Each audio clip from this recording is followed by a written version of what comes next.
This is Jason from Laundry List, and today we're here with Daniel Reider of Reider Media. You came into the laundromat today, obviously because you have laundry, but I'm guessing you have a broken machine at home. Yeah, I actually had a dryer fire. A dryer fire? Yeah. So what happened? Older dryer. Actually, I put my son to bed. He was 1 year old. I walked out of his room. I smelled burning hair.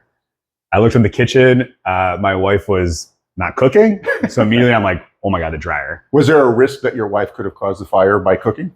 No, she's actually a pretty good cook. All right. And she's probably going to watch this, so it's a good answer. I was like, dryer. I went down and looked. I saw the fire starting like underneath the dryer. And then like lint? Probably, but it was like underneath. It wasn't really in the trap. Electric or gas? Electric, thankfully. Wow. And then, so instincts, I just got all the clothes out of the dryer, tried to put it out with the fire extinguisher, water, and wow, you were thinking, you were pretty rational as that's happening. Well, I learned I wasn't supposed, I didn't shut the door afterwards. You're supposed to do that, like to keep it contain the contained. fire. Yeah. But all of a sudden, like the smoke was black and billowing. I just knew I had to get out. And so don't have a dryer right now. And that room is completely gutted, trying to get remediated. Did you have to call the fire department or anything? Or? Yes. Wow. Yes, yeah, of course. You were good instincts, Dad. Yeah, and then, well, Mom had good instincts to grab our son and call 911. So while I'm trying to do the fire, she's taking care of him. In a safe place. Yeah, exactly. Wow. Yeah, getting away. And you live to tell a tale. I'm still here. On the unusual piece is you didn't come in with like tons of laundry. When people come in here after fires, which happens a couple times a year, they'll come in with 10, 20, 30 loads because they're hoping insurance reimburses them, and they're just trying to get the smoke out of all of their clothes and linens and everything. A little tidbit for how insurance works. We actually had a dry cleaner come, and they just picked up like everything. Okay. So like what I had, carpets, like all that stuff. Drapes, right. Towels, blankets, all of our clothes. So what I have here is basically like enough for like a week or so at a time. Yeah. You know? You're in here today because of a dryer fire, and it's so clean your vents. Lint gets everywhere. Every year I have to go through a whole process of cleaning all the ducts and everything. How often do you do that? Every year, once a year. Just once a year. And we do it primarily for insurance purposes, but also I just want to make sure that the dryers are running efficiently. Yeah. The more efficient, the more clean the lint, the better the dryers will actually perform. So customers are happier and the risk of a fire is minimized significantly. So as a laundromat that has a lot of laundry, you do it once a year. What do you think? How often do you think a family home should do it? I think a home should do it at least once a year as well. Okay. But in addition to me having professionals come in and clean out all the ducts and all the lint, we clean the lint like every day. Right. But not out of the actual ducts that exhaust it to the exterior. Many, many homes don't clean their ducts. You probably had some lint, right? You probably had some lint build up, but also under the machines, like when I open up the control boards of those machines, there's lint everywhere. Yeah. You just can't stop it. Like, clean your dryers out. This could happen to you too. Well, also it's going to save you money because it's going to run more efficiently. You asked me that all important question, which is, you make money at this laundromat. Do you make money at this laundromat? And I said, hold that thought. And then we started talking a little bit. And that's when I found out that you also own a business. I love talking business. Sure. So I would like to learn as much as I can about your business. So what do you do in Northampton? You know, I am actually very involved in the community. I'm active in the Northampton Chamber of Commerce. I'm an ambassador for them. But for business-wise, I have a local community magazine. It's called Northampton Living. So this is a publication that you circulate through all the residents in the general cities or towns that you're distributing. We target homeowners because homeownership is the biggest indicating of buying or needing services or having to hire someone. So this gets sent to homeowners here in Northampton for free. And the content of these magazines are just goods and services that homeowners may want to use, or the advertisement usually is, or the marketing sponsorship as we would like to call it. But the articles are all local community articles. Like the main content is always about one resident every single month. And the whole idea is like, you either know the person on the cover, know of them, or if you don't know them, you want to read about it in your community. Right. And then a lot of other like local positive content. So we lead with the content first. Right. And that gets people want to read it. And at the same time, hey, if you're a business that's involved in it, you're going to get seen. So your model is basically publication, advertising. Yeah. And again, it's a form of sponsorship because these are free to residents. Because it kind of leads with a little more like, I care about the community and we're here if you need us, not just like an in-your-face type of advertising. So you're reaching out to business owners and people that provide services and saying, hey, would you like to sponsor this? This is going to all the residents, homeowners of these particular cities or towns that you're circulating? Yeah, and we also have a form of content marketing that we have. It's called expert contributors. And so one thing that's cool about that is that's exclusive. So it's one per industry. You're listed in the beginning of the publication every single month. And then we do quarterly educational articles with those businesses. The idea is to educate residents on like a part of the business or a service that they offer to get people thinking. So they read that, they're like, oh wow, maybe I need that service too. And the ad's right next to the article and I can easily give them a call, go to their website, things like that. So it must be effective because you're still in business. Yeah, 5th year of Northampton living. 5 years, wow. Yeah. I haven't realized it. So you started basically right around COVID. That was, yes. I started trying to put this together. People were stuck at home. Your timing was actually perfect. And they wanted, it's all positive content too. So instead of all the negative national news, like you got something positive by your community on your doorstep, you know? And businesses were looking to at least try to do something to stay relevant. Yeah. What made you decide to start your own business? Because I love talking to entrepreneurs. I think the corporate world had run its course for me. Okay. I was working at the National Basketball Association, New York City, New Jersey area. And so I come from a content background. I was in international television programming. Okay. So I programmed NBA TV International, which is a 24-hour basketball network. We went to over 120 countries and territories. So I built like the monthly television schedules. I was involved in operations. I was involved in marketing, a lot of the content. And you didn't want to just keep going up the NBA corporate content ladder? I think I hit a glass ceiling. Okay, all right. Yeah. We got engaged and we kind of started thinking like, well, where do we want to put down roots, right? And we actually found a house out here in Western Mass. We're in Huntington right now. She wanted a unique house, and I thought it could be kind of cool to have some land because I've been sitting in this small apartment. By the way, we have somewhat parallel stories. Yeah. This is your podcast. I feel like you should be talking more. You know? No. Listen, people hear enough from me as it is. We came here, same thing, quality of life, wanted a little more land. Yeah. I had lived in big cities for 10 years. Okay. And I was so tired of having neighbors here, and here. Just on top of you. So we bought a few acres of land, built a house. What city were you coming from? So we were immediately coming from New York City. Okay. Prior to that, it was London, Shanghai, Taiwan, Beijing. Lots of big cities that are very populated places. Yeah. A lot of cement and a lot of people. I tell you. And you don't get a lot and get a lot of that here. It's the opposite. Yeah. The air quality, like people are nicer. No, it's the quality of life. It really is. That's why we're here. And then so when we bought the house, I was leaving my MBA job. I had to figure out a way to pay the mortgage, right? Yep. And so I found this opportunity to do these community magazines. It's kind of like a franchise model. So I have a parent company. They're called Reider Media. And so me coming from a content background, I like to say I went from global to hyper local because I just thought this was so cool to be able to tell stories of like local residents, provide something positive to people, and just put a smile on people's faces. You leave the corporate world, and now you got to figure out like what's your hustle? How do you make money? How do you pay the bills? So you really had to figure out like how do you put an income together to sustain yourself? Was it scary? Of course. Yeah. Of course. And were you? It's still scary. Let's be honest. Right. Were you? Although I will tell you, my experience has been by year 5 of any business, you begin to realize, okay, things are a little more normalized for you. Revenue it's never where you want it to be, but it's more stable than the first year or two.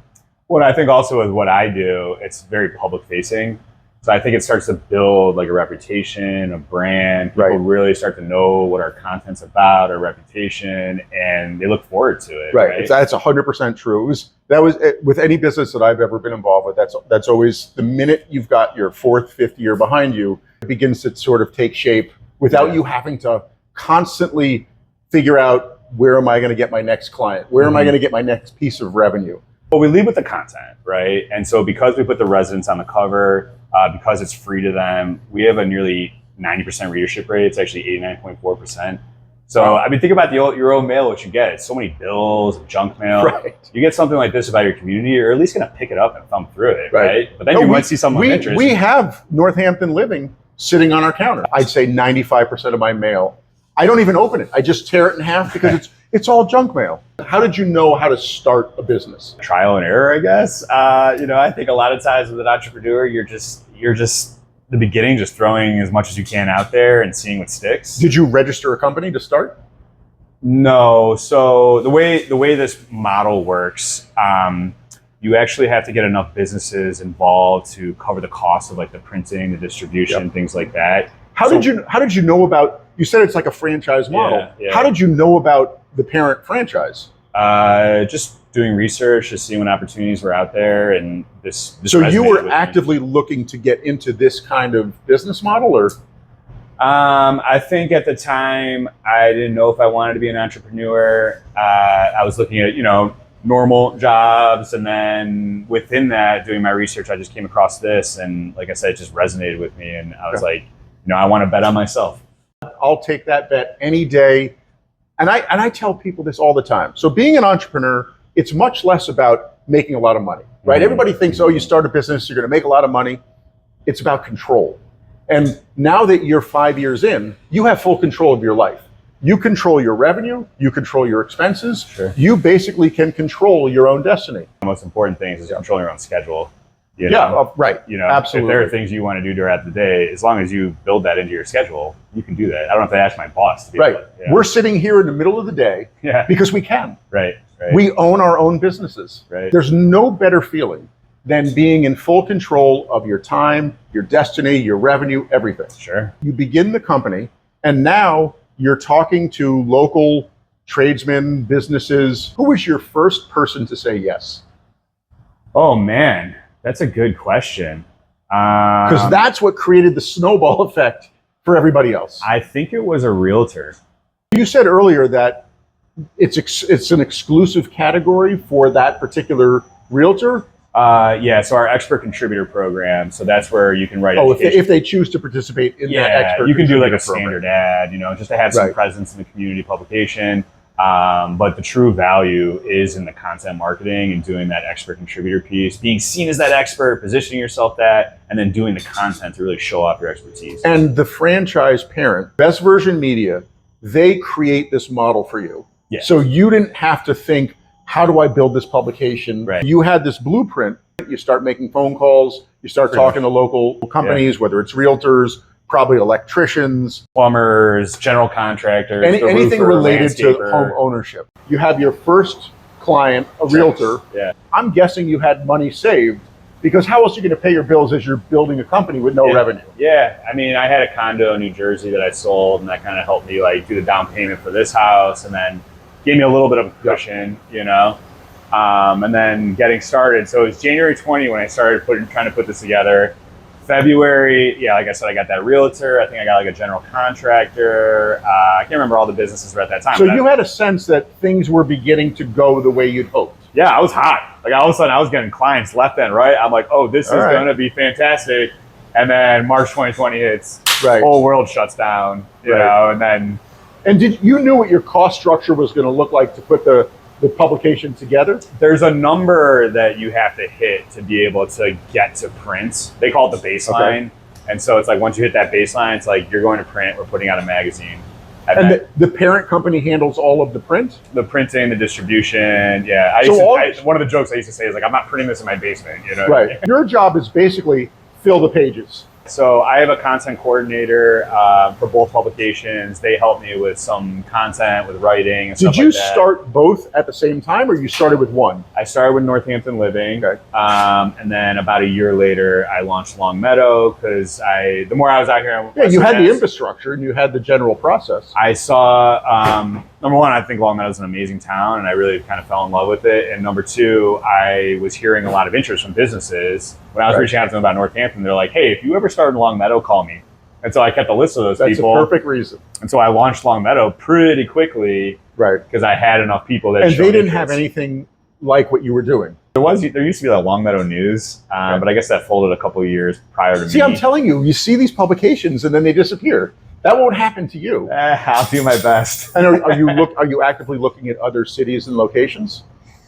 The idea is to grow these. So I want to add pages, and so then I can add more content. What's the average number of pages? What's the minimum number of pages? So the minimum is 16. Okay. I think a sweet spot would be probably in the 24, 28 range for each of these. So I try to grow them individually. But at the same time, if anyone's interested in potentially starting their own publication in their town, they can definitely reach out to me and talk to me. We're always looking for good people that, and I have a colleague that just launched one in East Hampton as well. Yeah, because the model can be replicated everywhere. Yeah, absolutely. Yeah, there's actually, this parent company, there's over 1,300 publications across North America. Yeah. So they're all across the US. And Canada. Can you see yourself expanding into cities that you're not within an hour proximity to? Like, is there a model where you become sort of an overseer of other local markets? There's potential to that. Okay. Yeah, maybe we recruit the right people. But I gotta be honest, like, just like this, like, I like meeting the local businesses. I like being able to shake people's hands and see them eye to eye, person to person. So, stretching too far out, you kind of lose that element. So the growth for you, I'm guessing, is twofold. It's going to be expanding the pages, so getting more people to buy into the program, and opening up new markets within your 1 hour radius of where you live. There's potential to that. And one thing I didn't mention before too is I also help companies with like Facebook, Instagram, display ads, things like that. And then we have another thing that's called like a listings program. So we help companies with so they can be in just one central hub of listing, then it actually shoots them out to over 70 different websites that people use to search for local business. It's actually a really cool program. And we find that you combine the print and the digital together, they actually increase the effectiveness of both by 400%. So it's like, so you're basically selling another set of services to the same package an deal, entire right? package. Okay. Because the idea would be like you're in people's homes with the publication, and then you're on people's phones, computers with some of the digital marketing. So they kind of like reinforce each other, Oh, that's great. So you have multiple revenue streams, not just expanding pages in the magazine. Yes, that's true. Now we're 5 years in. Are you happy? Are you content with where things are? As you said it, as an entrepreneur, it's never enough, right? Never enough. Yeah. But I think I have a good base, and it's just all about building on top of that at this point. I used to think of it in these terms. I had two business partners in my first business in China. We used to say, What was that business, by the way? That was a market research company. Market research company. Yeah, which is a whole long story for another podcast. Every time we thought that we were at a good spot, we'd say, why aren't we making more money? Why isn't it going even better? And we used to say to each other, look, when we first started, if we thought a year from now or 2 years from now, we would be where we are, we would have been so happy. And then you get there and you're like, I'm not happy here. I want to be here. And then you get to here and then you want to be here. So you probably are experiencing a little bit of that because, look, 5 years ago, if you thought you would have established these two successful publications, would you have been content 5 years ago? It's very true because, again, trying to launch Northampton Living in the middle of the pandemic, that seemed like such a hard thing to do. So many businesses were like, I'm trying to keep my lights on. You're talking to me about marketing, you know? Right. So now if I was back then and if you had told me 5 years later I'd actually have two, I would have been like, wow, I'm probably doing pretty well. Right. What are you most excited for in terms of the publications? I really enjoy providing this positive community content for residents, and then I really help enjoy businesses grow. Right. So I kind of feel like I'm in this epicenter of helping those two things and just kind of bringing people together. How do you guys find the primary editorial piece of content? So it kind of happens multiple ways. We'll reach out to people if we think it's a great story. We have a lot of people that volunteer, actually, that reach out to us. And then people get nominated, which is a lot of fun. That's always a fun phone call. Like a neighbor nominates a friend or something, and then I give them a call like, hey, you've been nominated. They're so flattered. They're like, yeah, this is great. I want to do this. It's hard to imagine local laundromat owner, former karate dojo local member is going to get nominated. Get you on the cover. Let's get you on the cover. We encourage residents to submit their own content as well. One of my favorites, we got a poem from like an 8-year-old. It was so adorable. Like, you got to put that one. I have. You can't see it, but there's a piece of paper over there that a 6-year-old drew. When they saw that I had art in the laundromat, they drew a picture and they asked if they could put it on the wall. I said, of course. Yeah. Now they're right in the window, right as you walk in. The name of the podcast is Laundry List. Yeah. Tell me one thing that you have to do. Well, I've been meaning to take my car in for an oil change. I know I got to do that. Yeah, that sucks. That's perfect for Laundry List. And on the flip side, if you could put something on the list that you're excited to do, what's it going to be? Anytime I get to spend time with my son, it's just like, that's my pride and joy right now, and just love experiencing the world through him. And it's just everything to me. This is Jason from Laundry List. the best place for brainwashing.